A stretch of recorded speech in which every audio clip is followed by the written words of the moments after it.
हम आज हिस्ट्री के फर्स्ट पार्ट के बारे में चर्चा करेंगे।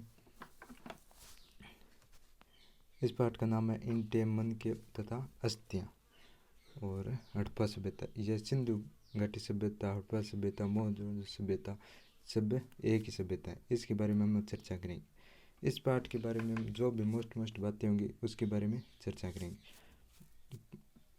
हड़प्पा मौर्य संभवतः हड़प्पा तथा सिंधु घाटी सभ्यता की सबसे विशिष्ट पुरातात्विक।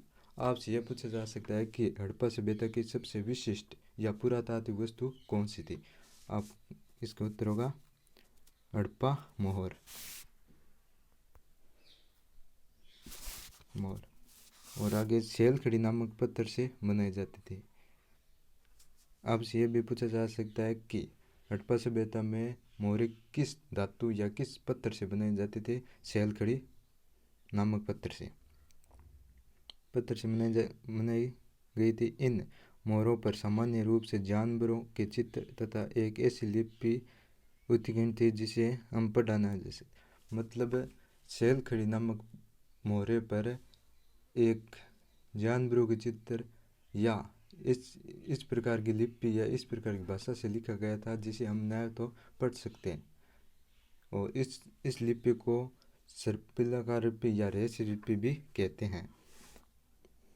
फिर भी हमें इस क्षेत्र में उस समय से बसे लोगों के जीवन के विषय में उनके द्वारा पीछे छोड़ी गई पुरातात्विक वस्तुएं जैसे उनकी आवास, मृतभांड, आभूषण, औजार, मोहरें, दूसरे शब्दों में पुरातात्विक साक्ष्यों के माध्यम से बहुत जानकारी मिलती है।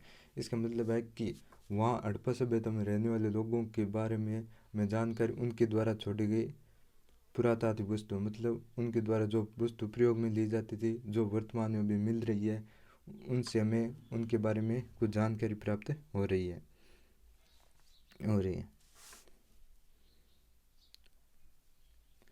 और हम अब देखेंगे कि हड़प्पा सभ्यता के विषय में क्या और कैसे जानते हैं। हम अन्वेषण करेंगे कि पुरातात्विक साक्ष्य व्याख्या कैसे की जाती है, इन व्याख्याओं में कैसे कभी कभी बदलाव आ जाता है। निश्चित रूप से सभ्यता में कई पहलू आज भी हमारी जानकारी से परे हैं और हो सकता है कि हम हमेशा ही परे रहें।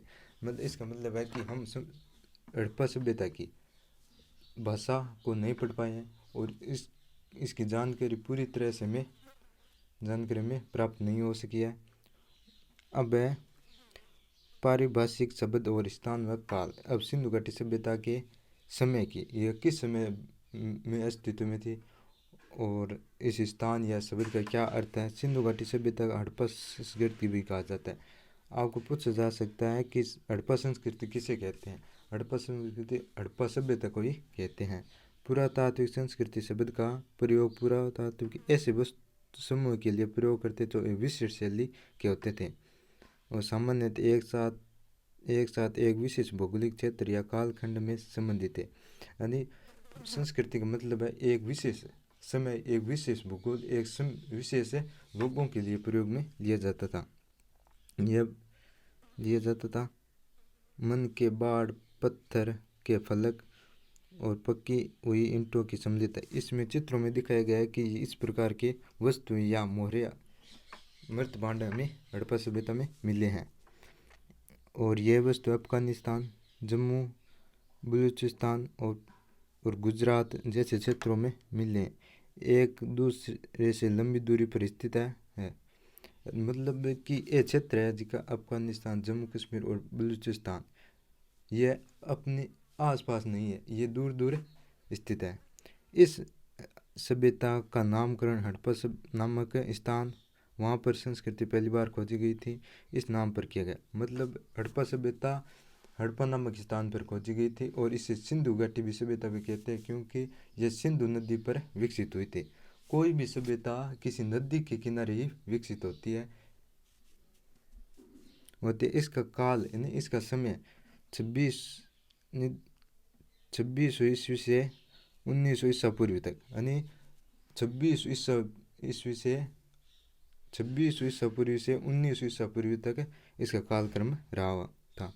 इस क्षेत्र की इस सभ्यता से पहले और बाद में भी संस्कृतियाँ अस्तित्व में थी।